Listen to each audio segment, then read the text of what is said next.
I heard, so I can't see you because I'm doing this YouTube thing, but who was that just came on that wants to say what's up? Eileen, what's up? I just wanted to say hey to everybody. My voice is gone. I've been dealing with a cold, so I just wanted to say hey to the sisters. It's been a minute. I don't think I've been here in the last couple of meetings. I don't think so. Yeah, but I'm in good spirits, chilling. Just want to say hey. Beautiful. Thank you, Eileen. How was your time with your son? Oh, amazing. You know, I love my baby, so I'm so glad he's home. And but he's home now. So, you know, every day we've been catching up on our superhero movies because I normally would see all the Marvel stuff with him. And so now he's home. We're sitting down watching all the stuff on Disney and watching all the Marvel movies and all that like we used to do. And I'm sitting there bothering him. Who's that? What do they do? Why they don't like each other? You know? A mother's love. Doesn't matter how old you get. Yeah, he's 25 now. 24. He's 24. Wow. 24. Wow. Thank you so much. And I'm glad you are enjoying him. I'm glad he's home. I'm glad he is safe. Thank you. And thank you to him for his service. You know what I mean? Like, you know, we understand that the military and all of those branches, they have their own, all of that, but he is still doing something that is so valuable. So thank you to him for that. Yeah. He chose. So, you know. Yeah. Shout out to you, Mama. Anybody else want to come on and say what's up? Thank you, Eileen. Shout out to Margaret. Shout out to Shay. They were in person at the Master Student Conference. Shout out to Naja in person at the Master Student Conference. And shout out to all of y'all who showed up virtually. I appreciate that. Anybody else want to say hey before we get into this information? Want to let us know how you've been, what you've been doing? Erica, how you been? I'm going to ask you. You look like you're sitting still. Yeah, I've been good. I started a new job, so I'm a lot more happier and I don't feel so grouchy anymore. Gotcha. But still here. Gotcha. I saw you shipped your son off to Texas. I hope he enjoys himself. Oh, he's having a blast. Beautiful. And now you get time to focus on you. Yeah. A little bit more. Yeah. Okay, beautiful, beautiful. Glad to have you here. All right, let's get into this content. We're talking about karmic relationships, right? And this is such a big deal because our relationships are everything. Really, ladies, the quality of your life is really can be reflected by the quality of your relationships. A lot of times, if you have shitty relationships, your quality of life is probably shitty too. Just being real. Yeah. Just being real, because our relationships, whether it's with our children, our partners, our parents, our friends, our coworkers, if there's a lot of toxicity within that, then you are simply experiencing a reflection of you. This is what we have to understand when it comes down to relationships. And so one way to start working through that energy is by understanding what relationships really are, what karmic relationships are, and really understanding how you are the only person that can change how you are relating. Okay? You are the only person that can change how you are relating. And the way that you do that is by changing how you are perceiving your relationship, how you are perceiving the people you are relating to, and how you are perceiving some of the circumstances and situations that arise through your relationship. So some of y'all missed last session. So because of that, I am going to go back into, the nitty gritty, the details of it, right? First, ladies, we have to understand that all relationships are on a spiritual level. Our relationships are agreements that you made prior to your incarnation. Prior to you manifesting in the physical realm, you decided that you were going to have a certain experience, and you decided the souls or the energies that were going to support you in that experience. See, when we really understand this on a deep spiritual level, We are no longer a victim to certain things that happen within our relationships. We truly realize that our relationships are all serving us, right? Your soul, your higher self doesn't care about, all the physical trauma, all of the emotional abuse, the mental abuse, the verbal abuse that may have happened, the neglect that may have happened. Your soul is not bogged down by that. Your soul is not like, oh, this was good or this was bad. Or if we take it back to church times, all things work together for those who love the Lord, right? All things, meaning those things that you perceive to be good things and those things that you perceive to be bad things. But for some reason, I'm gonna mute you, Tasha. Hold on, sis. I love you, but I'm gonna mute you because I hear your thing. But in relationships, it can be so difficult to understand that certain experiences we're asking for. Really sit with that. In your relationships, you have been asking consciously or unconsciously for certain experiences. Okay? Because ultimately, at the soul level, you know that there are certain beliefs, there are certain karmas, there are certain emotions, there are certain actions that you have to transmute and transform. And the only way we do that is through the reflection of another person.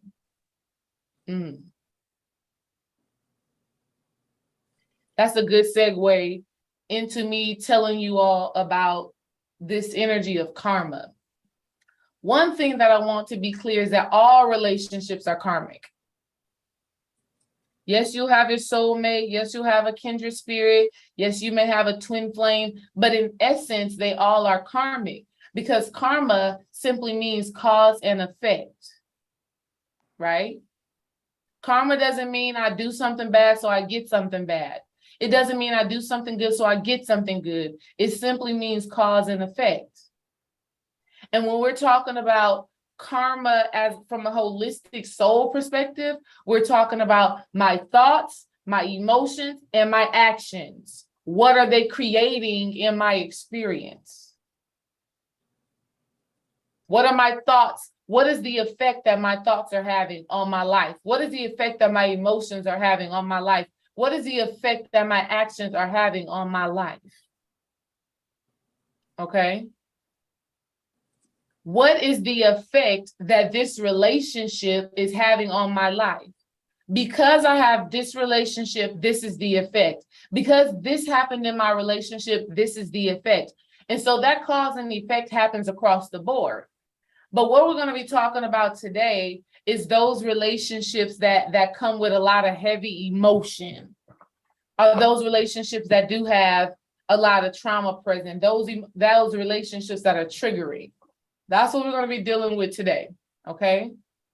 But first, I want to make sure that y'all understand and we get out of the mentality of victimhood, okay? That's the first thing in relationships. Even when somebody pisses you off and triggers you today or tomorrow, there's nobody to blame, really. We have to shift to this mentality that it is an opportunity. Okay? And for you to get to that point, it takes a certain level of emotional intelligence. It takes a certain level of emotional maturity. All right? But we're going to get into it right now. Y'all with me? Yes, I got the head nods. Got the head nods. Thank you, Iman. Thank you. Eileen, I appreciate y'all. All right, so like I just said, all relationships are mirrors, and they are always giving you an opportunity to either transmute something or expound upon something. So all of us here right now, in this space right now, you ladies being present with me and me being present with you is an opportunity for us to expound upon sacred sisterhood. It's an opportunity for us to expound upon, maybe some of y'all feel like your purpose is to communicate to women, to help women to heal. You being here, of course, is supporting your healing and your transformation, but I am also reflecting to you what you will do or what you are doing right now. Okay? I just love it. Think about this, right? Whenever you can recognize beauty in another woman, it is really you recognizing the beauty of yourself in that woman. Whenever you recognize power in a woman, it is really you recognizing and appreciating the power that is within yourself. Now, whenever you judge another woman, oh, she this, oh, she that, it is really you judging yourself, aspects of yourself that you may have not forgiven yourself for, aspects of yourself that you may not like. It is the same exact thing, okay? So we really have to understand that essence. What this also makes me consider and want to share with y'all is the understanding of like attracts like. And I'm going to show y'all how we do that from an energetic perspective, okay? Understand, y'all, that in this life, our relationships are simply giving us an opportunity to let go of certain programs, to transform certain beliefs, and to get closer to our higher selves, even if it comes through pain, even if it comes through trauma, right? Most of us have heard the saying that we program the subconscious mind through trauma, symbols, and repetition. A karmic toxic relationship is trauma, programming the subconscious mind. Repeating the same old cycles, programming the subconscious mind, okay? So understand that your relationships are always giving you an opportunity to grow, okay? And I want to show you, ladies, how to actually do that, how to create space between, your experience, how to create space between you and whoever you're relating to, so that you can see a person clearly and understand why they're in your life. Because everybody's in your life for a reason, whether it's for, just to show you that you are beautiful, that you are amazing, that you can do this, or whether it's to show you that you still believe that you've been abandoned, victimized, and abused. Whatever it is, your relationships will help you to understand yourself. All right? All right, so here are some things, keynotes that I've witnessed in karmic relationships. One, a hell of a lot of shadow work. A hell of a lot of shadow work, ladies. Like when you are in these karmic relationships, people are going to show you that man, that woman. It could be your mother, it could be your brother, it could be your husband, it could be your children. They will show you parts of yourself that you don't like. They will show you parts of yourself that you would rather keep hidden. I'm going to tell you all about it. Because I'm telling you, we all got it. None of us, like Beyonce said, you're no angel either. We all got it, right? And we all got it because we all have our light and our dark. There's no way around it, right? And these karmic relationships, they specifically shine a big, bold, bright light on the shit that you don't like. Understand that. Oh, and let me tell y'all something that is so juicy.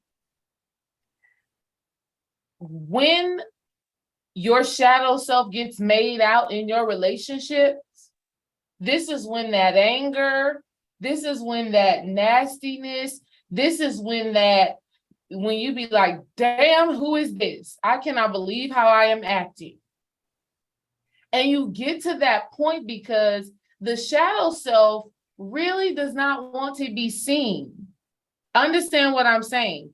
That quality of yourself does not want to be made out. It doesn't want to be identified. That's why it stays in the shadow.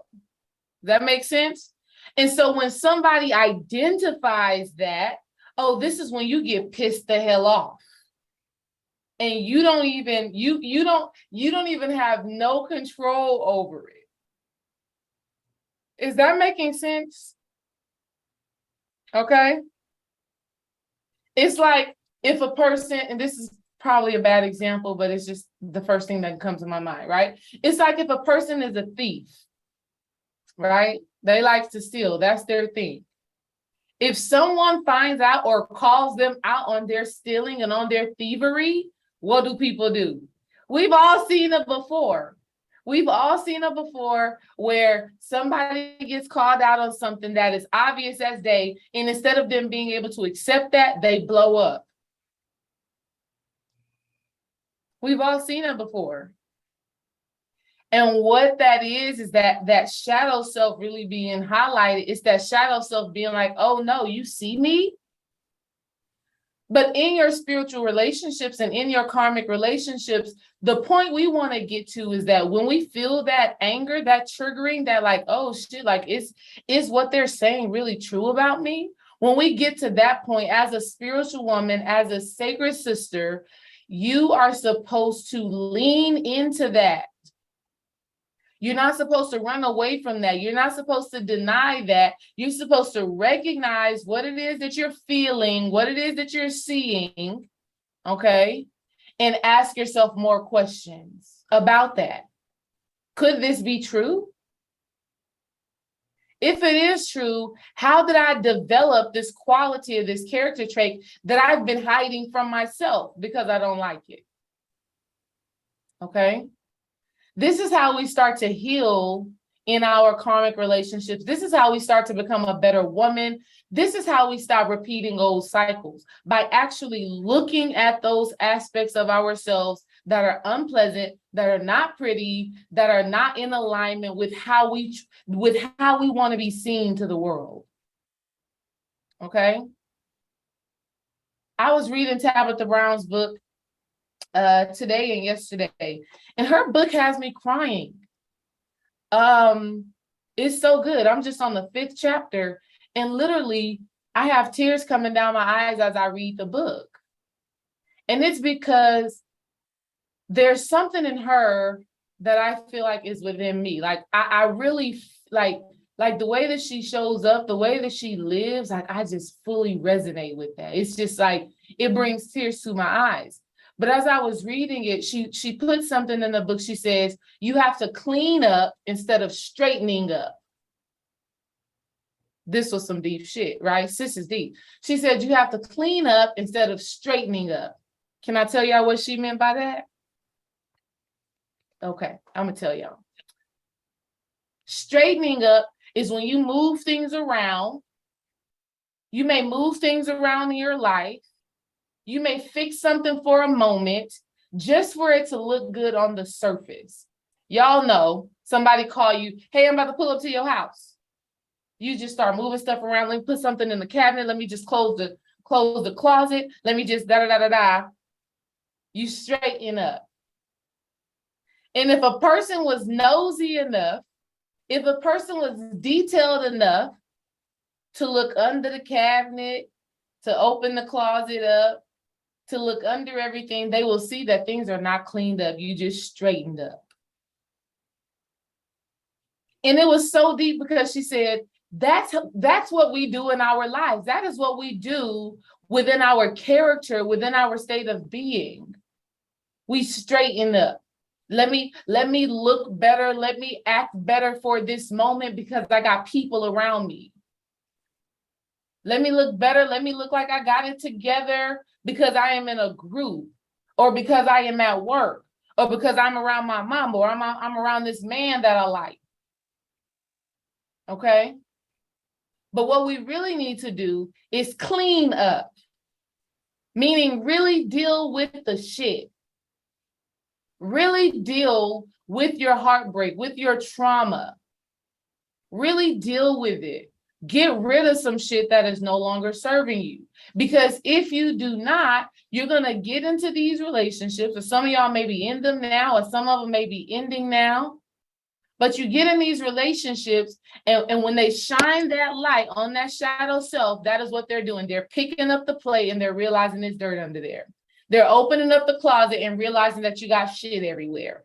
Does that make sense? Give me a head nod for my ladies who are on camera. Yes?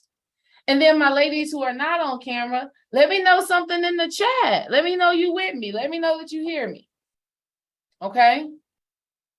So when it comes to the shadow self, when the person shines that light on it, whether they're triggering us, right? Whether they're criticizing us, when a person sheds that light on that energy, right? On that jealousy, on that envy, right? On that shame, on that guilt. When you feel yourself get frustrated, when you feel yourself get pissed off, this is an opportunity to look deeper at you, okay? So in karmic relationships, a lot of times it's a lot of shadow self, a lot of shadow work that is taking place. Now, this also happens in soulmate and twin flame relationships.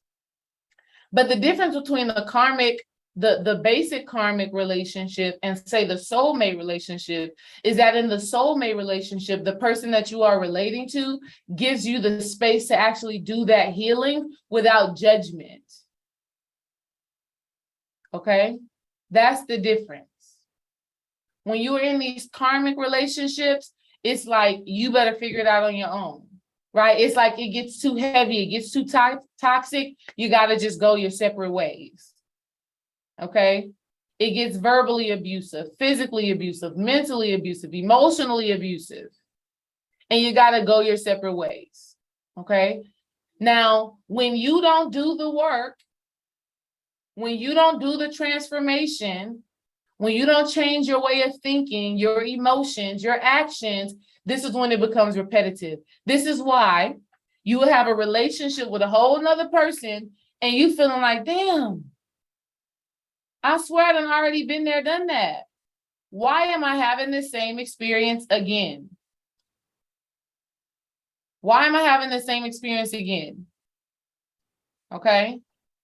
Why is my friends acting this way? Why the girls doing the same old things they've been doing? Why the men doing the same? Every man, oh God, women, ladies, here's the key. When you say all men are this, no ma'am, all men aren't that, you're that, and you're attracting that type of man. That's just what it is. You are the certain type of person, your energy attracts the same type of energy over and over and over again. This is karma, this is karmic. That is what's actually taking place, okay? In karmic relationships, we see a lot of toxicity. We see a lot of codependence, a lot of I need you, okay? A lot of I can't do this without you. I need you in order to do this. Okay, so I want y'all to pay attention to those patterns and understand this, that these relationships that are reminding you of an old person you used to be with, that are reminding you of your old childhood trauma, these relationships are not meant to last the lifetime. They are meant for you to enter the relationship, have the experiences, learn, grow, transform, move on. Move on to something or someone that is more in alignment with your healing than they are with your trauma. A lot of these karmic relationships are what we call trauma bonds. We've experienced the same kind of trauma, and therefore we are connected to each other. And you would think that that relationship means that it's going to work out. You come from the same background, you kind of see the world the same. In some instances, yes, if both people in the relationship are truly serious about their healing and transformation. Okay? But in most instances, that's not happening. All you're doing is bumping heads. All you're doing is repeating old cycles. All you're doing is reminding yourself of your mama, your daddy, your brother, your cousin, and everybody else in your family. Okay? In these karmic relationships, this shadow work isn't completed. And truly, you have the experience in the relationship, then you leave the relationship, and this is when you're supposed to get busy with yourself. Okay? Understand that karmic relationships can manifest as family members, your intimate, your sexual partners, your friendships, even through coworkers and associates. I've told this story before about how I had a karmic relationship with one of my coworkers named Coach Davidson. Most of y'all have probably heard this story, but I'm going to tell it again because it's so good. But Coach Davidson was a straight up asshole, right? I wouldn't necessarily call him a racist, but he just did not know, he had no filter. And so he would call these Black and brown kids dumb, stupid, idiots, right? And don't get me wrong, now these teenagers were doing crazy things. They would do crazy things. They absolutely would. But should they be called dumb, stupid, and idiots? Absolutely not. And it was so karmic because Coach Davidson actually has a son who is autistic. And it's just so amazing how a man could have a child who has special needs and then comes and talks to, you would think he would have more compassion and understanding for kids making bad decisions, but not so much. And every time he would say this stuff about the kids, I would feel so bad. Like I would be so triggered. I would be so pissed off. I would just be like, God, why am I in this situation? Why am I working with this man? What is this situation seeking to teach me? Well, I grew up in a very confrontational household, like some of you may have, right? My mother and my father, they got a divorce when I was around like 4 or 5. And they were always fighting and arguing. My mother constantly manifested toxic relationships that were abusive, that were argumentative. My mother has a very fiery mouth, right? Her tongue was a sword, her tongue was a knife, and it could really cut deep.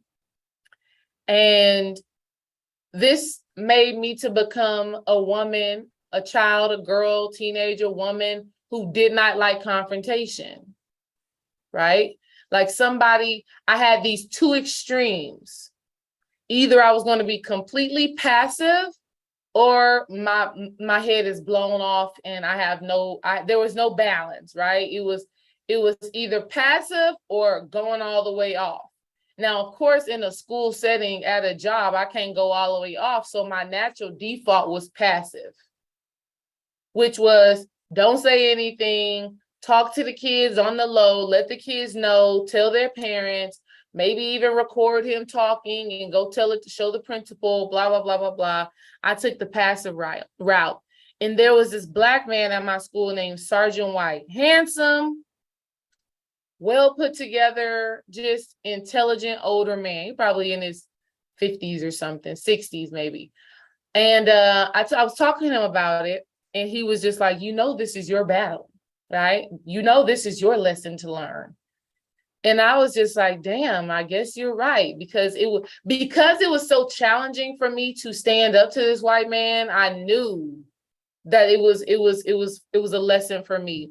And so one day I finally just told him, I said, you got to stop, calling these kids dumbasses, ignorant, idiots. I said, you have to stop doing that. It's not right. I mean, think about it. You have an autistic son. How would you feel if somebody was saying things like that about your child? Okay. So I ended up telling him that, and he did not change. Ooh, come on, Spirit. Let me let you know something. Let me let y'all know something. Your only job is to do your healing, your transformation, your growth, your expansion work. That's all you can do. And that's the thing about a karmic relationship. If a person you are relating to, whether it is your mama, your brother, your daddy, your husband, or your kids, if they are not willing to grow and expand, that relationship will come to an end. And of course, you can never end your relationship with your mother truly, or end your relationship with your children truly, but you will relate differently. Okay? The way that you engage with your mother, the way that you engage with your family members will be different than how it's been in the past when you decide to change. So the man didn't change. Davidson didn't change. But I changed, and I decided that I was not going to hold my tongue. If I witnessed something that was happening that was not right, that did not sit right in my spirit, I was going to say something about it. And so I did. He didn't change. So I told him, you know what? I'm not going to be in the same gym with you. So now the support that he once had in me being in the gym with him and coming up with all the creative, fun ideas for the kids and all of that, and he lost that. I took my classes to another gym so that I did not have to be around his toxicity. Okay? But at the end of the day, that was a karmic relationship because I had to change the way I was relating. I had to change a certain aspect of myself. I had to create balance between being passive and being completely aggressive. All right? So this is one way that karmic relationships will show up in your life. They're always challenging you to transform and change a certain aspect of yourself. Now I know a lot of y'all probably expected me to come on here and talk about the other person that you may be dealing with. Your mother, your brother, your father, a man, a friend, your sister, whoever. But this work is all about you. This work is all about you. I'm just here to give you some signs to look for in your engagements with other people that will help you to realize the changes that you need to make. Because we can't control nobody. Honey, you will have so much more freedom when you accept the fact that you cannot change nobody. Hell, I'm still working on that myself. I am working on that myself because I grew up with a controlling mother. Karmic relationship. Okay? And I cannot change her. I see so much in my mom that has affected my state of being and how I show up and how I think. It's amazing. I was recognizing some things yesterday, right? For example, my mother came over. She brought some little workbooks for KJ and Kara. And they're like math, English, and all of these things like that.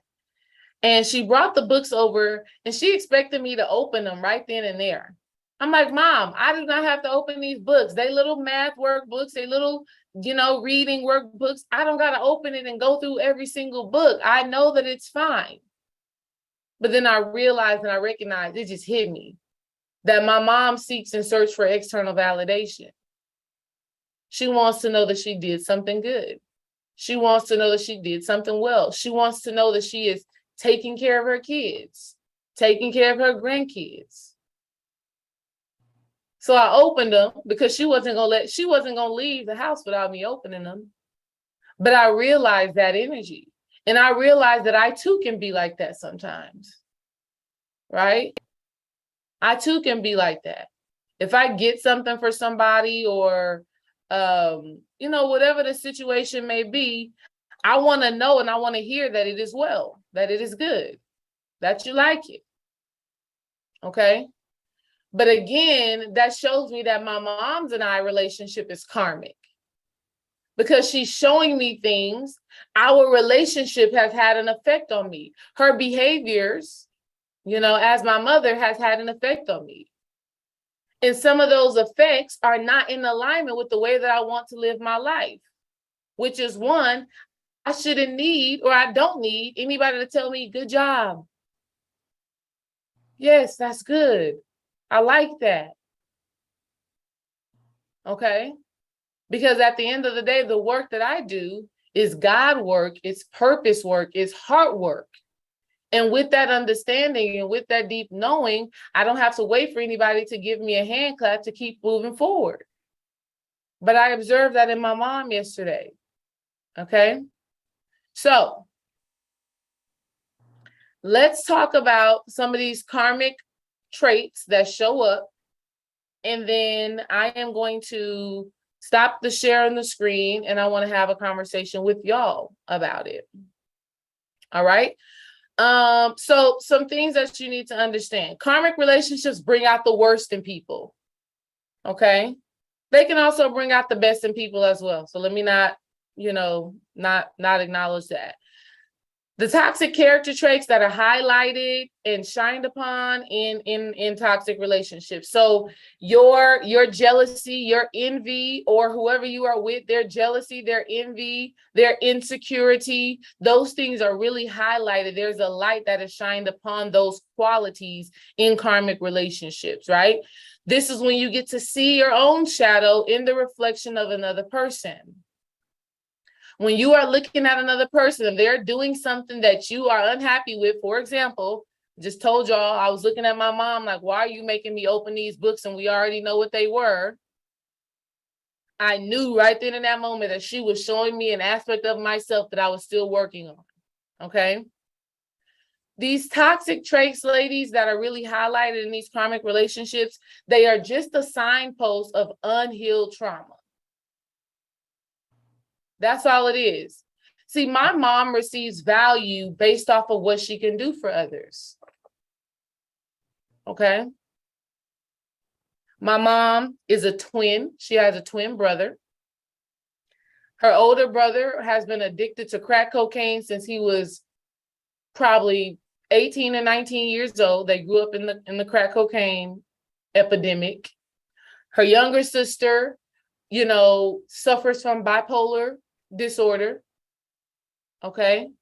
And so my mom, being the woman of her siblings, she has a twin brother who has his head on straight, but he's a man. So a man's energy he's not a nurturer like that.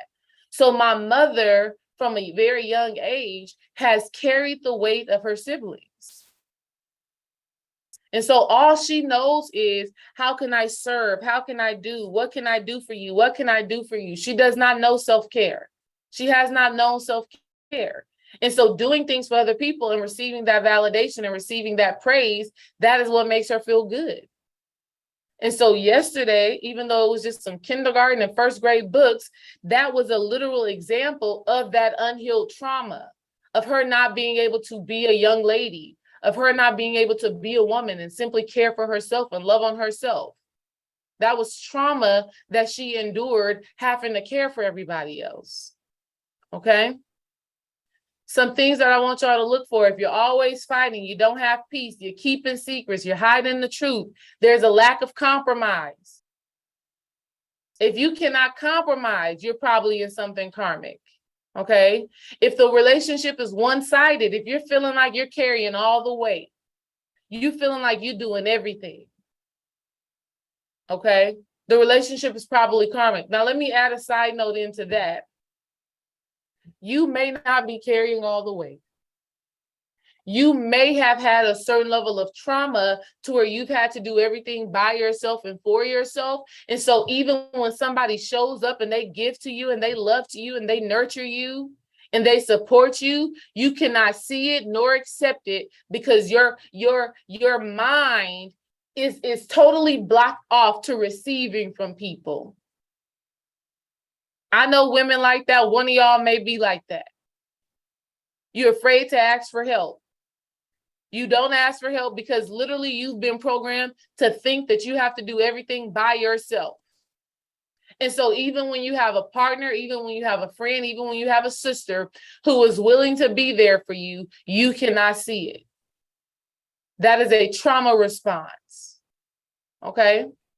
If you feel like you don't have that deep-rooted support, if you feel like you're always being put down, if you feel codependent, if you feel insecure, if you have verbal abuse, mental abuse, emotional abuse, gaslighting, karmic relationships, making you feel like you're crazy, right? Not acknowledging or validating your feelings.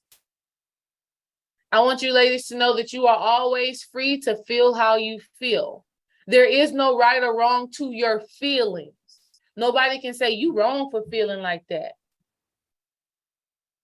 No, you're not wrong for feeling like that. The better question is, do you want to feel like that? The better question is, does those feelings work for you and your higher good? And if they don't, what changes do you need to make so that you don't have to feel that way? Okay. Here's a good one. Dating the idea of a person instead of dating the person themselves. Oh, can I tell y'all a story about that? Can I tell y'all a story about dating potential instead of dating who a person really is? Let me know in the chat. Let me know in the chat if y'all want to know something about dating potential. Let me know. Okay, yes. We got a lot of yeses in here. I'm excited.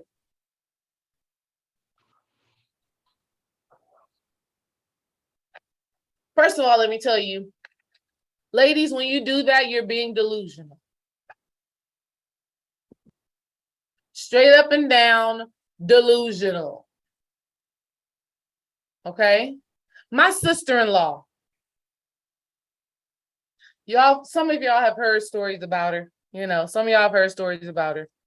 And it's funny because I've really gotten to a place now, finally, to where I just accept her as she is. I'm no longer thinking about the potential of having a sister.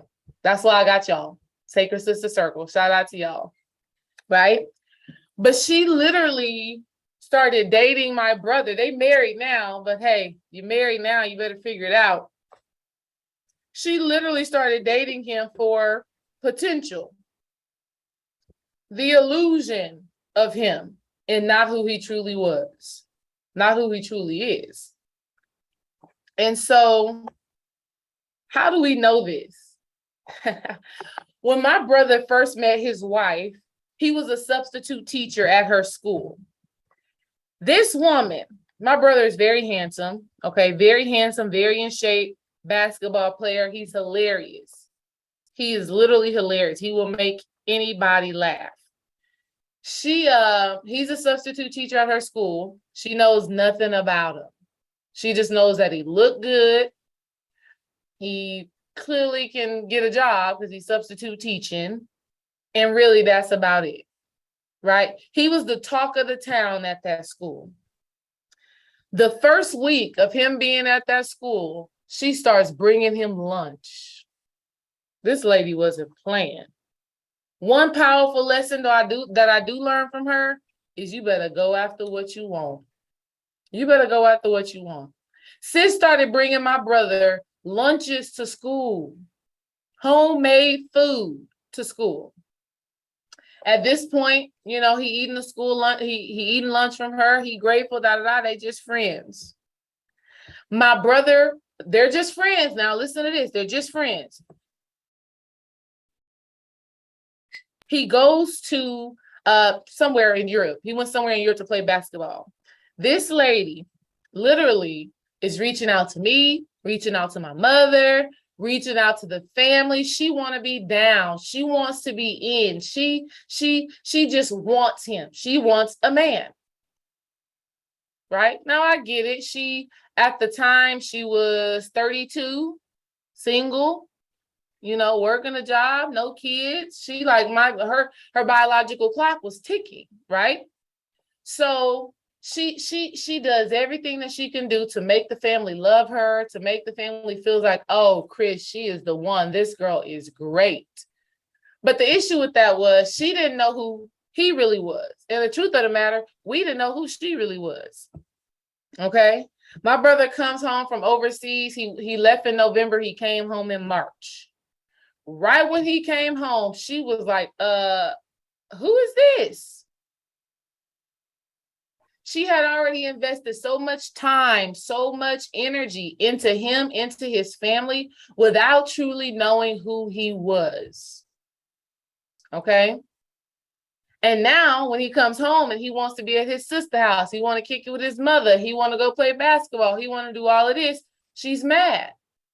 She's upset. She's cursing everybody out, sending messages. Why are you always going to your sister's house? Why you always listening to your mama? All of that stuff like that. All because instead of dating who he actually was, she ignored who he was and was dating his potential, right? Was dating the idea that she could create him and shape him and mold him to be the man that she wanted him to be. Okay?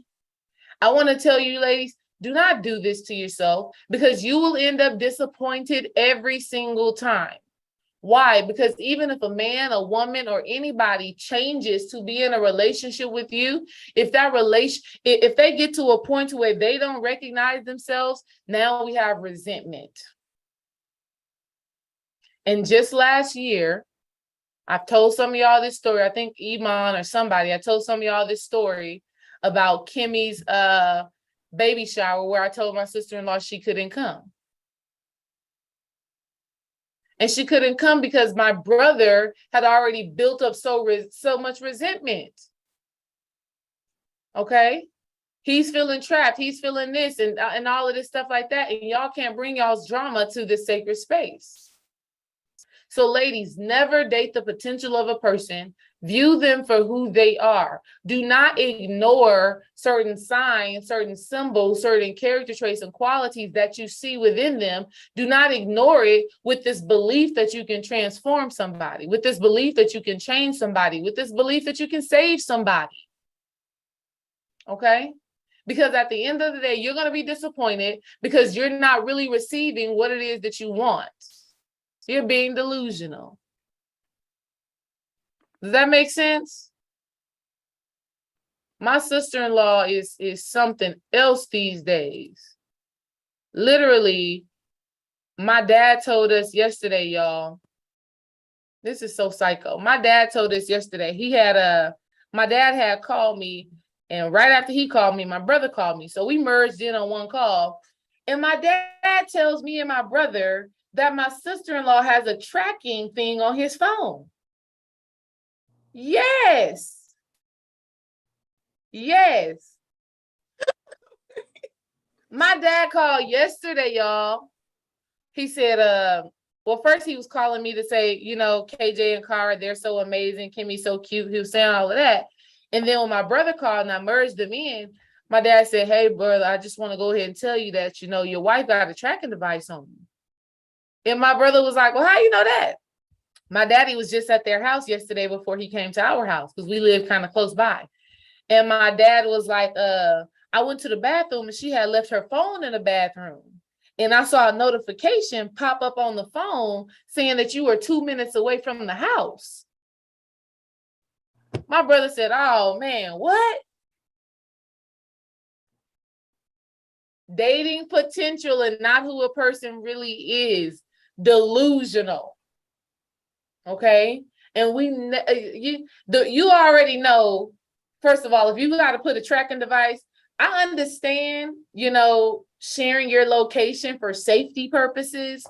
But since he driving home from his sister's house, he 2 minutes away, So anyways, that's a whole side note.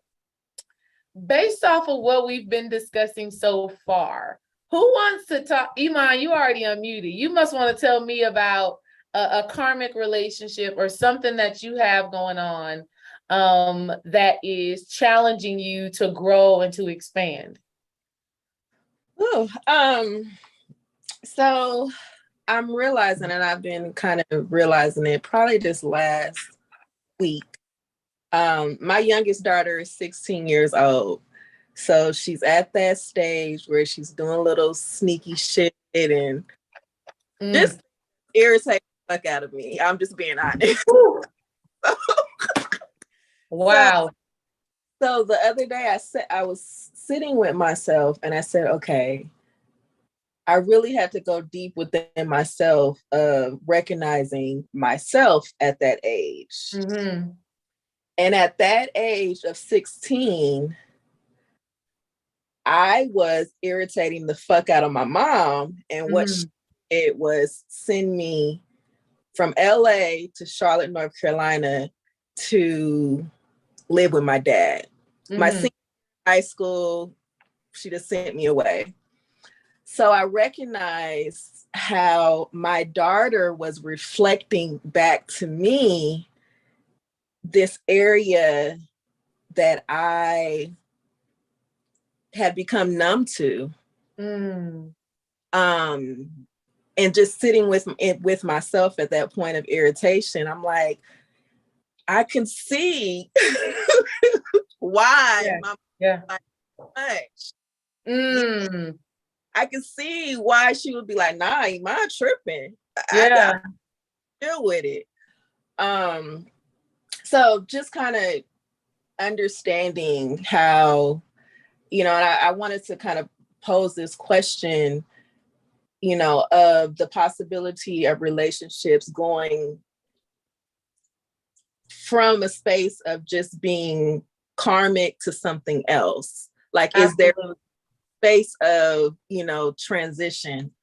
Because it's all kind of meshing with the cycle and how I'm breaking the cycle and having the conversations with my daughter and understanding her perspective and why my mom didn't do that. She just, okay.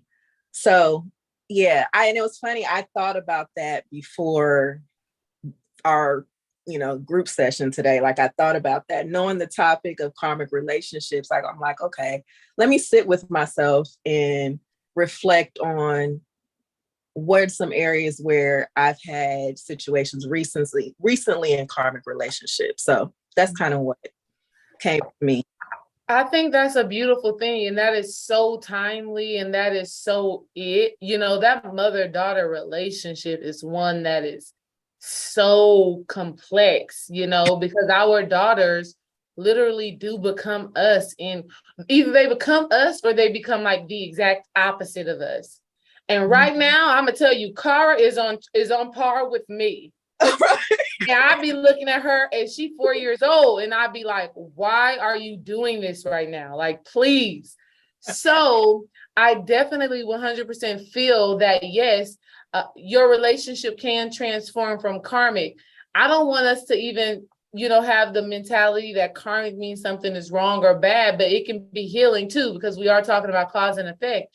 So it's about giving your daughter what you didn't receive from your mother in order to transform that. But here's the deeper level. Even when you've given her that, she still may not change. Right. Yeah. But you did the transformation work to not do the same thing or follow the steps or repeat the same cycle that your mother did. You are choosing vulnerability. You're choosing openness. You're choosing you're choosing honesty.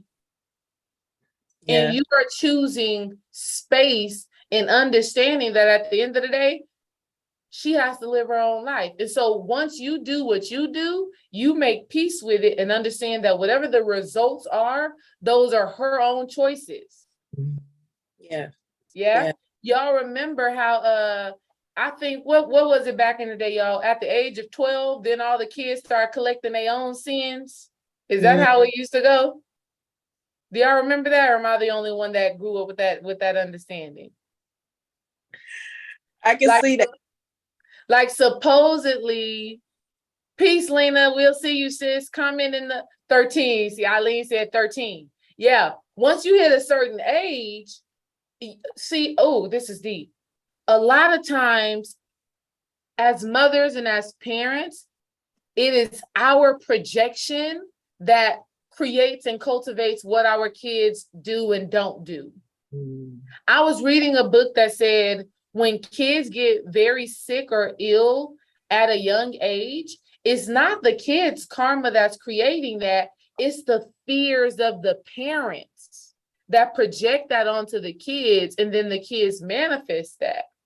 That was something that I read that I thought was very interesting.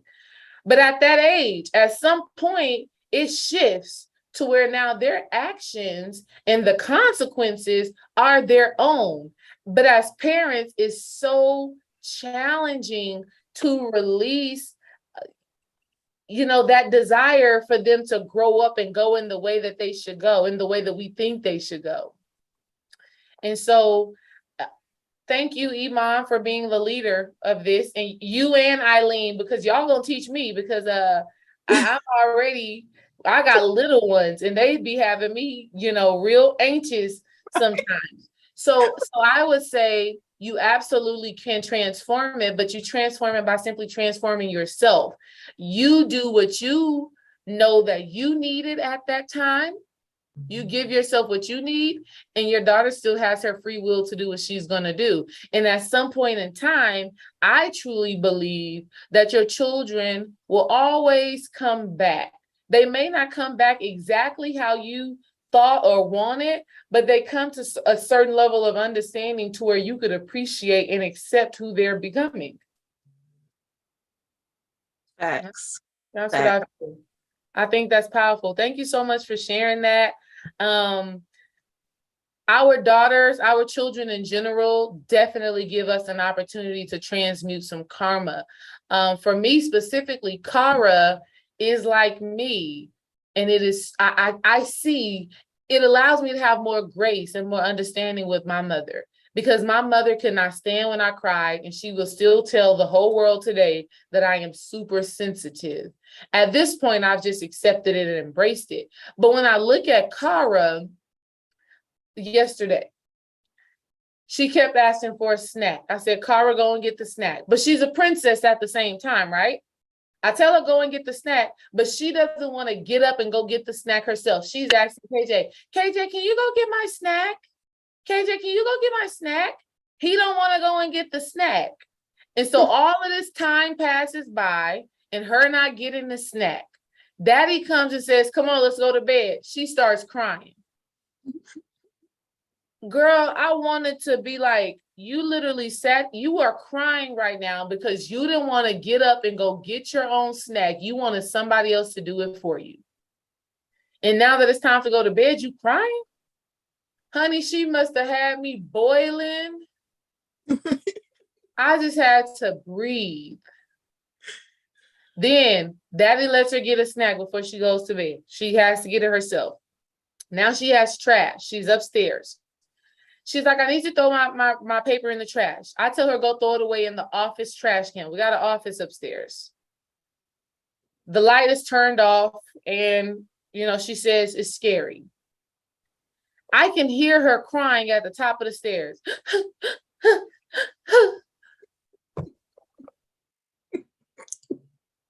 I said, Kara, what is the problem? I can't throw away my trash. It's scary. I'm like, oh my God, come down the stairs and throw it in the trash. And then I had to remember, damn, my mama said I was just like this.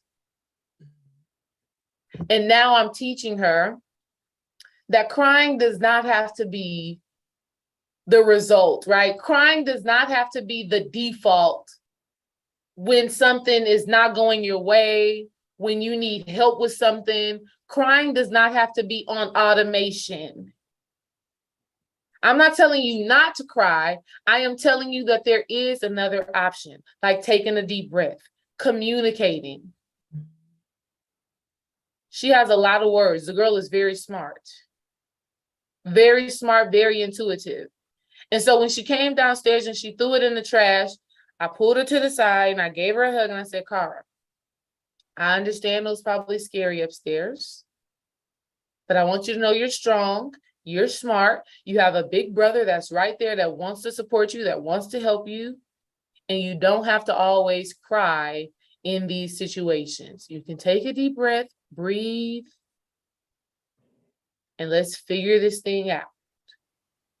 For me, my mama wasn't hearing that. My mom was not trying to talk to me. You don't have to cry. It was what you're crying for. I'm going to give you something to cry about. Now, will Kara actually start taking those deep breaths and not cry at the drop of a dime? I don't know. But I'm doing my work to not become frustrated with her when she does that. Because when I become frustrated, when I become annoyed, and she feels that, I'm repeating the same cycle as my mother, though I may not be saying it with my words. And that's the karmic relationship. And I do feel that Kara is really a soulmate. I feel like all of my children are soulmates of mine, to be honest. They are. They are. So it is my job as the one who is conscious and as the one who has taken on more trauma, because I've had a lot of experience already in this lifetime. It's my job to be aware of how I'm engaging with them. And not impose my fears, my projections, my hurts, my pains onto their experience. And I think collectively, if we choose to not relive old cycles that maybe we've inherited from our mothers, and that maybe we've inherited through certain relationships that we've been in with partners, right? I truly believe that if we are conscious about that, we will transform our relationships, we will transform ourselves. Because this journey is just about us. Okay? It's just about us. All we're doing is reflecting the healing work that we've done to other people. Okay? I love that, Eileen. My kids already don't fear me. They are so funny. They definitely, I definitely want to have like that open door policy with my kids, and them feeling like they can talk to me, and I'm hearing them and I'm listening to them and I comprehend what they're communicating. Thank you for sharing that. Anybody else want to talk about a karmic relationship? Let's get some help. Now Margaret said unmute. Margaret said unmute. And I'm in the dark. I'm sorry, y'all. We ain't tripping, girl. We hear you. First of all, hey, sacred sisters. I hope everybody is doing it up. It's been I've been so tired this week, right? I was super happy to be able to make it to Atlanta, to make it to the conference. Like, I was really on a high about that, because I was, like I had told you, D-Ray, I almost didn't make it. And I almost didn't get to go in person. So I'm grateful that I did. But right before the trip, I had because the first karmic relationship I have is with my mother, you know, and the first relationship I have period is with my mother. My mother was, you know, we all know, like, you know, we grow inside of our moms. Like, at one point in time, that was my God. Like, if you ask me who God is, it's my mom, right? And I really do revere and respect and love my mother. And I'm always, you know, doing my best to look at her in the lens of, like, not only just understanding, but, like, you know, discovery, and trying to piece together things that I know that I just wasn't even here for. When I did in September of last year, I really started doing a lot of, like, maternal shadow work. It was after I discovered that, like, my mom told me the story of how my great grandmother came to become Methodist, because they would call it people of the world, or mundanos in Angola. It's like people of the world, meaning spiritual. You know what I'm saying? We're the keepers of this land. But my grandmother had 7 miscarriages, and then the missionaries that came from the Methodist Church from Texas, I believe, out there during that time, in like the 20s and the 30s, 1920s and 1930s, they helped her with, like, you know, like, with, like, the health benefits, like, it was an actual clinic and stuff like that. And they were able to help her, and she had to, you know, convert to Christianity and become Methodist, and she was able to have 8 kids after that, after 7 miscarriages, right? However, that is just a lot of trauma. And carry down onto my grandmother, who everybody after my great grandmother has had miscarriages, has had stillborns, has had complicated. Oh my goodness, my sister's pregnancy was still to this day, I think, just changed my entire life, because she suffered from preeclampsia. And then, you know, me harboring all this trauma in my womb, and really, you know, really feeling it. Then I too had traumatic experiences with sexual assault and stuff, and even, like, invasive child on child sexual exploration, right? That has really affected me like in the way that I am today. And my mom, you know, she's never outwardly on a conscious level been able to show me compassion about anything. And I look just like my dad. And I was born, my mom had me when she was 39, you know, so it was like, I'm 16 years apart from my sister.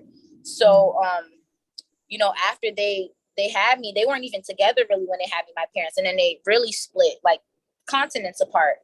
And she harbored a lot of resentment because of what she expected to happen after she had me. She had me having an understanding that life would be a certain way, and it did not happen like that. And I in her mind, I know that the mental association has been, I'm the change. Like, what's the difference between the past and then the present is I'm the change, even though she know I'm not responsible for everything that happened.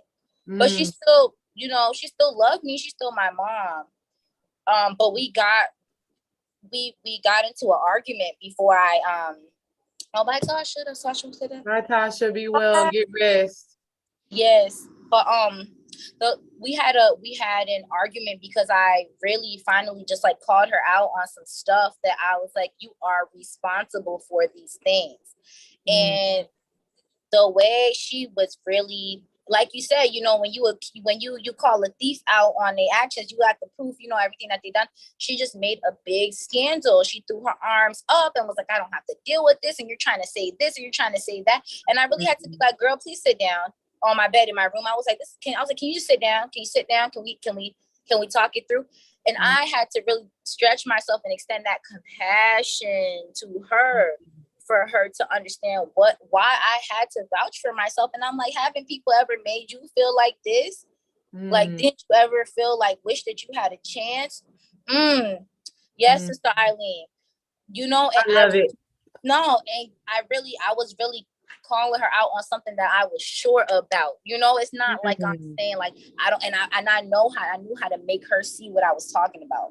And so, you know, it was so strong for me. And, you know, I went to the conference, like I went with my partner, right? But the last day that we were there, I was like, because remember I told you we hadn't bought return tickets, and Spirit was really divinely guiding me to be like, stay at your sister's house. You got to leave your mom's house. It's okay. Stay at your sister's and continue to strive for those goals that your mom makes you feel like is impossible for you to get to. And that was big because I felt like I don't want to leave my boyfriend, my partner. You know, I don't want to leave my life over there in Massachusetts. I don't want to come to DC right now, and I don't have anything yet. And I realized I was policing myself like she does, instead of, you know, my mom believes in having a goal and doing the work, but she want me to do the work first. She's like, you can't have a goal like that and you haven't had nothing to show for it. How are you ever going to get there? And it's so deeply instilled in me, and it's even reflected in my romantic relationship. And I'm just like, having I was having like mid back pain, and I was like, what is the metaphysical meaning, right, for the mid back pain? And you know, like the back of my heart does not feel supported. The front of my heart is open and it's good, but I do not feel supported. And even so, I convinced myself I can't take certain steps, even in terms of imagination, without first looking for some love to support me. Because I remember that when I fallen short is because I felt abandoned. And I always told myself, if I had a little bit more love, maybe I would have been able to do this and this and that. And so, really, I've been doing the work to just get that out, like move it up, move it out. I am open. Please, sisters, if you can give me some advice, some strength, some love, something, because I'm working it right now. Yeah, that's powerful. There's, you know, first of all, you said a lot. There was a lot that was coming to me as you were talking. One thing I'm glad I brought up and you were able to acknowledge that when you were expressing some of those character traits and qualities that your mom were displaying that has had an effect on you. I'm glad that you were able to see that when you shine that light, if a person is not ready and willing to lean into that dark aspect of themselves, it causes trauma, it causes drama. And so I need all of you ladies to really have that awareness. The moment you are ready to tell a person about themselves, understand, one, if you don't know how to communicate compassionately, empathetically, and from a certain heart space, see, here's the difference. I want to make this clear. Get your ego out of the way. If you're going forward in a conversation and you're saying, you did this and you did that and da da da da da da, honey, they really not gonna hear you. Now y'all doing what I like to call shadow boxing. And when you come from that perspective, you're not going to get anything accomplished. I'm telling you from my experience with my mama, my experience with Dream, my experience with my brother when it comes down to his wife. Any of those times where I feel like I had something to prove, I'm coming close so y'all can know. I'm like, I got something to prove. I got to tell y'all something. I'm about to let you. Anytime I came with that energy, it's combative. Yeah. You may try to communicate in the sweetest way possible. But if you're coming with this energy, like I'm about to prove to you this fact that I see, it's not going to work. So all the time, whenever we are having these intimate conversations about things that have hurt us, we want to be communicating from a space of truth, a space of vulnerability, and a space of what we are needing. Not to tell them what they did and who they are, but to communicate what we need from them now. There's a difference in the energy. There's a difference in the energy. A very good example of this, I've told this story before, but there was a time when my mother got upset with me because I didn't want her to drive out of town with my kids at night. And she got upset with me. She got mad. She said, well, I just ain't gonna take them no more then, since you just don't. She got triggered because she was feeling like I didn't trust her as my mother. Well, she know damn well I trust her with my kids more than anybody besides Dream. She knows damn well she's the one and only person who I would be like, keep them. She knows that. But just me telling her no made her feel like I didn't trust her. It really tapped into that validation, that control energy. It really tapped into all of that. And when I told her that the kids couldn't ride with her at night, or they couldn't go at night, that I would like for them to leave in the morning. When I told her that, I was coming from this fearful space of already having in my mind that I don't want to offend her. I already had it in my mind that I don't want to make her upset. I already had it in my mind that my communication was about her instead of it being about me. And so she felt that my saying no, they couldn't go at night, was about her. And it was never about her. Do y'all understand that? My kids riding with her out of town to go see their great grandmother, her mother, was never about her at all. And if I would have kept the conversation about me, now she can understand that and she doesn't take it personally. So the same thing goes for you, Margaret, or all of you, when you go to talk to people about your trauma, your drama, and what you are needing. You need to speak from I need, I feel, I felt. Because when you're saying something switches in their minds where they don't feel on the defense. So 2 weeks later, after that situation, 2 weeks had passed. Me and my mama had not talked to each other. We talked to each other at least every other day. We ain't talked to each other for 2 weeks. I said, you know what? I'm about to take my mother out to eat because I get it. I was afraid of her because I've always been afraid of her, right? She's a ferocious Leo mama. I was afraid of her. And that's why I was communicating so timid and was not expressing what I need and what I know for myself. And she felt that energy. And so I picked her up. I said, Mom, I want to take you out to eat because I want to talk. I picked her up. We're riding in the car. And I just came out and said, I love you, Mom. I trust you. I know that you have our kids' best interests at heart. I know this without no shadow of a doubt. I know this with all of my heart, that you will take care of my kids, that you will protect my kids, that you will die for my kids. I know this. I said that night where I said that they couldn't go, I intuitively felt like it was not a good option. I felt uncomfortable with it. I felt like I just needed to protect my kids. And I did not want to go against myself. And then if something were to happen, not because it's your fault or anybody's fault, but if something were to happen, imagine how I would feel if something were to happen to my kids, well, my spirit told me no. And when I was communicating with you, Mom, I was afraid of upsetting you. I was afraid of disappointing you because you're my mom and I love you and I always want to make you proud. I've always wanted to make you proud, even sometimes if that meant me going against myself. But in this situation, when it came down to my kids, this is not one that I could do that. And I wish I would have better communicated with you. I wish I would have just told you how I was feeling. I wish I would have just been able to communicate with you and not been afraid of you being angry. I wish I wouldn't have had that energy when I was talking to you. And do you know, right then and there, my mom said, I understand. I'm sorry for responding that way. If I was in your shoes, I would have probably felt the same way too. So a lot of times when we're communicating with people, especially people who we have these karmic relationships with, we're already projecting how they're going to respond to what we have to say.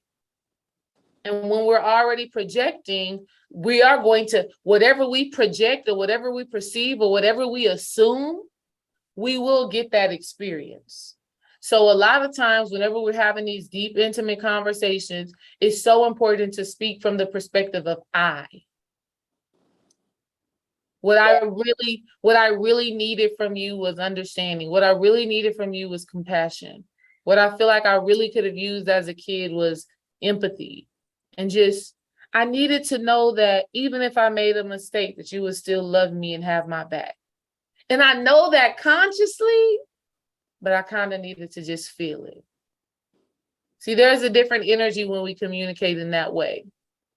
That makes sense, Margaret? Yeah, no, that was really so real and really so on par, especially like the fear of like, I feel my subconscious feels like I was raised to be a peacemaker, don't cause too much trouble here and there. But what I have to say is gonna cause some trouble because it's my truth. And but I still am leading like with my mom, with other people you can't make this shit up because look who's calling now. Oh my goodness, look at I gotta call you back. I'm in a session. Okay. Can't make it up. Absolutely. I really felt that because I was still communicating, even though I said those things and it was tough for me to say. I'm still proud of myself. I'm not ashamed of myself, but I didn't say it the way I really wanted to say it. And that's how I've been treating so many other things that problem with. Like, I'm scared to make a problem, but something is already there. It is meant for me to address. And definitely part of my karmic lesson is to learn how to strengthen myself enough to talk from the perspective of I without being scared. I also wanted to say that when you talked the Tabitha Brown quote, that was really, really, really real pertaining to my relationship with my mom, because my mom she think I'm so messy. She think I'm so messy because I have a really bad relationship with her, making me rush to clean my room for other people. And I always felt you care more about other people's consumption of me because you wasn't worried about, you never taught me like, let's clean our room for us because we need to be a sacred space. But when it's time to complain, it's like, you don't carry your weight in this house, and you don't care about us having a safe and sacred space. I'm like, I thought we cleaned as a child, like, and my mom, like, I thought we cleaned for other people.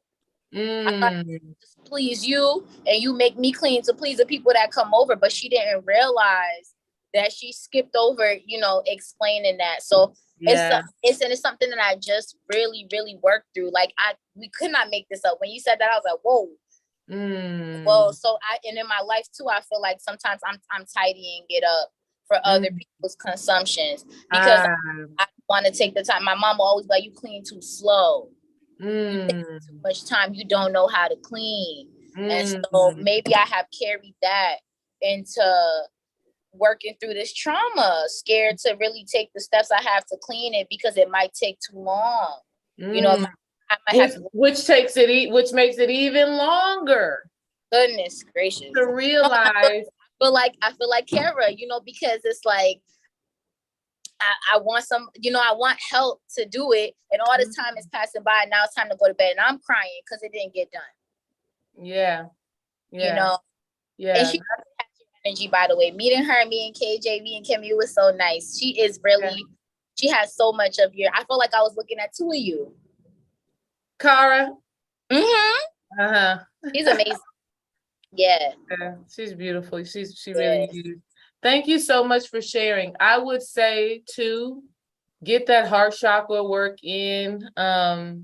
Something that I am going to talk about that I've been working through and figuring out with Dream through our relationship is that the back of our bodies, the back of our chakras also symbolizes our past. It's the things that are behind us. Ooh, let me write it down. So whenever we're having a lot of back pains, of course, it could be things that have to do with your safety, your security, your support. Of course, it could have to do with those things. But I'm also starting to realize it has to do with your past too. So sometimes if you're feeling that blockage in the middle of your back, the heart chakra space, then there's some heart healing that needs to be done from certain situations that have taken place in your past. And then, at your center of your chakras, that is your present, and what you really push out, that is what's attracting you to your future. So that was just a download. I've actually been keeping that download with me for a while. I was actually going to make a video on it. I still need to do that. I still need to do that. Yeah. That was a download. That was a download that I got while Dream and I were cuddling. Oh, hold up. Yeah. Y'all want to know more, don't you? You want to know more, don't you? You're really, I feel like you're in my head right now. That is wild where I just went with it. No, let me tell you. So Dream and I were cuddling. His present moment, him being centered, right? We were spooning. I was the little spoon. He was the big spoon. He's behind me. Yes. His presence is healing my past. Then we're cuddling face to face. Both of our present moments are coming together, are healing, are manifesting. When I'm cuddling him, my presence is healing his past based off of the direction that the chakras will be coming through. So I had a download of that, and it was very, very intimate, like literally us cuddling and me just feeling like, oh shit, like damn, your heart is just healing shit from my past that was in my heart. And so it's a real thing. So think about that whenever you are hugging someone or cuddling someone or any of those things. It's a real download. Look, yeah, my pleasure. I was been supposed to share that like months ago. I don't know why I didn't. But when you brought up your back, the heart chakra, the back, it came back into my mind. I was like, oh, okay, I can share that now. So that's divine. Listen, it is 8:37 on my side, 9:37 on some of y'all's side, maybe 6:37 somewhere else. I'm not going to hold y'all any longer. This was a great conversation. In the Geneva app, let me know something that y'all took away from this conversation, something that really resonated with your heart. For the rest of the month, we're going to continue this conversation on relationships. I want to know what y'all be having going on. If something comes up in my relationships, I'm definitely going to share it with y'all if I feel like it can definitely support you ladies and help you in growing and expanding. Let me know in Geneva what's something that gave you an aha moment or something that touched your heart. And then again, y'all never know, like we may come on here and do some live readings or do something. Just always stay prepared. I love engaging with y'all, and I'm so grateful that so many of y'all have come out. Shout out to you, Kayla, Micah, Janice, Soleil, Margaret, Eileen. Iman, Erica, did I say Naja already? Naja, myself, Shay, everybody else that came through. I appreciate y'all. This was a dope build. And here's the juicy part. There's more to talk about. Shay, you look like you had something to say, Shay. Yes, this whole session was right on time, even with the song, because the last couple of days have been extremely rough for me because I just ended a friendship.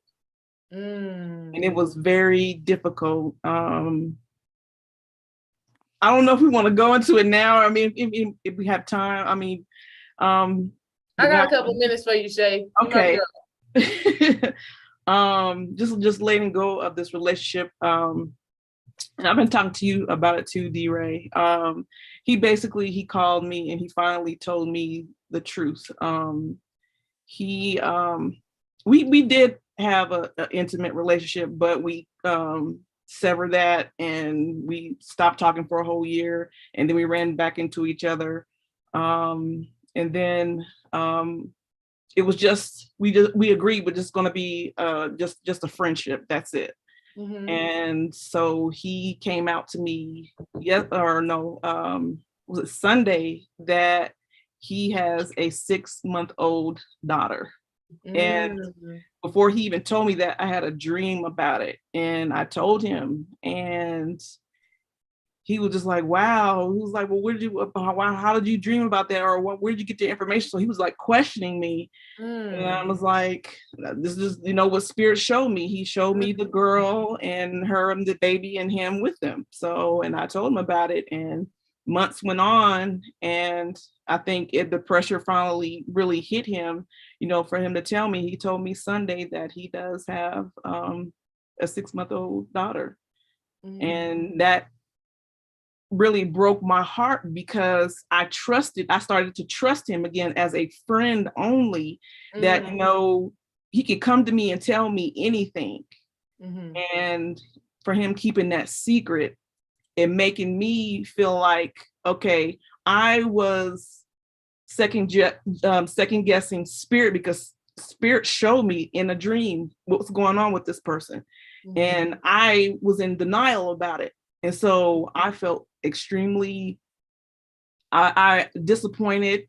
I kind of went into like a depressed mode. My daughter was like, don't do that, because it's not what did she say? She was like, this is not you.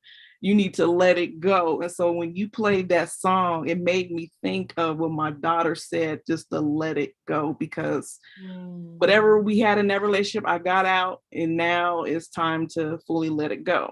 And by letting that go, I met someone, but I think I kind of scared him away because everything was happening at the same time. So it's just like, now I'm in a confused space of trying to let things go. And then there's something new coming in beginning, or it's just, it's like all over the place. I've been all over the place for the last couple of days. So just trying to get my thoughts and stuff together, and trying to figure out, what steps I need to take, because this is the first time that I'm truly working on myself. And I do want a relationship with someone that understands me for me, and then I understand them for them. Just being in that loving, caring relationship finally. And so it's like, now I don't want to mess up. So it's just, so it's like everything is kind of like hitting me all at one time. So, and this new person that came in is like, I'm like, okay, I haven't heard from him in a couple of days. So I'm like, okay, did I say something that triggered him? So it's it's a lot. Well, let me do this. Is there anybody that wants to share with Iman with your Iman, you don't switch that picture out and saw your name. Is there anybody else that wants to share with Shay what spirit? Girl, look at you. What spirit is bringing up to them in response to DJ Shea Butter? Anybody? I'm gonna say something, Shay. Okay. Yeah. Yes, just sending you love and support during Mm-hmm. this time, because it is really difficult to as we all know, make changes and make physical changes in our life and our correspondence with people. And being able to accept situations for what they are. It takes so much bravery to understand and admit when we are in denial or when we put ourselves in delusion. So really just, just as a younger sis, just lifting you up in that way, and giving you some love. And absolutely taking the time to really just like work on yourself. This is so in alignment with with what I was saying too, because I literally just today, like I was talking to spirit and I was like, I think I need to be celibate. And that was this morning, right? I did the 108, the breaths repetition is in the meditation book that I got at the conference. Yeah, so I was just doing it. It came up. So, to take that space for yourself, nothing that is for you is gonna miss you. Right. Shay. Like if that man came in, it might even just be a reminder that since you've let that go, now new things are going to come in. But you still got work to do for you, and whatever is gonna work for you is gonna be on your time. You're rewriting that. So more power to you, and thank you for sharing, because I feel empowered too. Thank you. Thank you, Margaret. Thank you. Y'all have me in tears. I'm just and I don't cry. That's the whole crazy thing too. I will not let myself cry, but now it's just pouring the song. That's the growth, sis, because we need that. So We need that. Yeah. So let me tell you what was also coming up. Something beautiful, because Margaret triggered this. You have to make space. And that brother was holding up space for your real love. A lot of space. He was holding up space. And if you have somebody in your mind, in your heart, in your spirit, in your being, there's not another space for another sacred partnership to come in. Right. So until you clear that space holistically, that's why that confusion or that stagnation or that, oh, is this going to move on? It's going to be something else is there. When you really surrender, when you really let go and let God, when you really purge him from your being, and when I'm talking about purging him from your being, I'm talking about recognizing how he served you, utilizing that service, right? Utilizing that service, and then transforming some of those qualities that he brought out of you that you determined that needs to be transformed, right? So creating that space mentally, emotionally, spiritually, and physically is what's going to truly open you up to receive the love that you desire. That's one. Two, we have to understand that our relationships are not about the person. Right. It's not like my relationship with Dream is not about Dream. It's about the energy that he brings out of me. Right. It's about the healing, the transformation, the purpose that comes out of me through my relationship with him. And so a lot of times we get caught up on the person instead of the energy. When you shift your focus to the energy, the person can be long gone, but you're still benefiting from the energy that he shined and that he brought out of you. And you already know what those qualities are. Yes. And so now it's time for you to really develop those qualities within yourself, because he already showed you the light of what those things are. Right. Now, not only that, forgive yourself. I sent y'all an email last Friday about forgiveness. Forgive yourself. And think on that today. Yeah. Forgive yourself. And I want you to perceive this situation for what it really is, which is an opportunity and a moment for you to truly have gratitude for your gift of dreaming. Yes. We don't want to get caught up on, I had the dream and I knew and I trusted him and that. No. We don't even have to go all into that.